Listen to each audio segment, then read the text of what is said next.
Bollywood produces more movies each year than the United States. How many of those have you seen? What about China and Japan, who collectively produce more movies than the United States each year?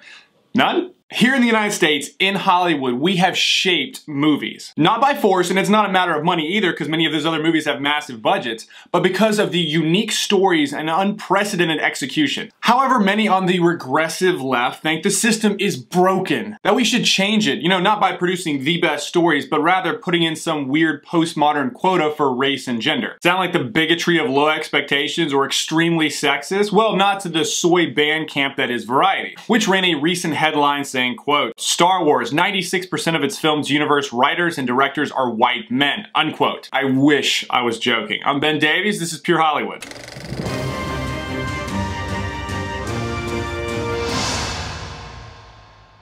For those of you that have lived under a rock, George Lucas created Star Wars. Note the white skin and beard. Those are two problems we'll come back to. They have grossed nearly $9 billion worldwide, just in box office revenue, not including all the merchandise that's all over the world. This has supplied billions or hundreds of millions of dollars to hundreds of thousands of employees and people all over the world. Not to mention captivating an entire generation because of the unique story and incredible spectacle. But this has to stop because George Lucas wrote on the first 6 films and directed 4 of them. And he shouldn't have been allowed to do this even though he created it because of his race and gender.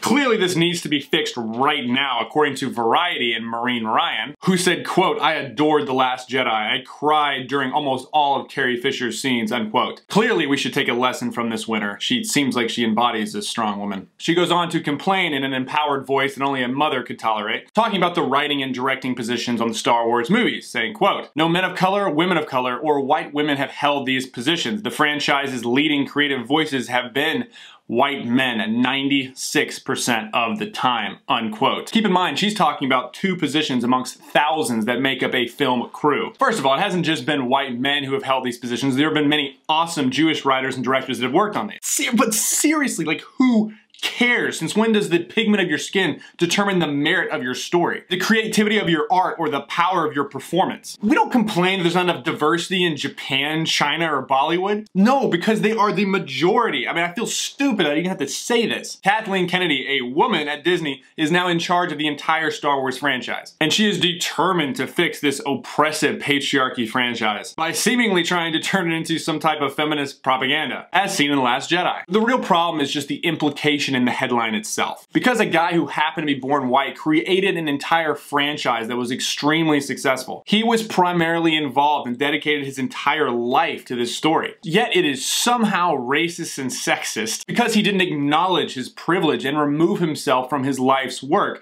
simply because of the shame that his skin apparently brings. And just throw the reins of his story to anyone that the public deems as the empowered minority. And these regressive lefties think that this is virtuous because of the color of their skin or the genitals they were born with.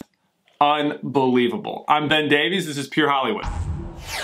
And another fantastic news, you can now download the Rebel app and take me with you wherever you go to get exclusive content in the entire Rebel lineup.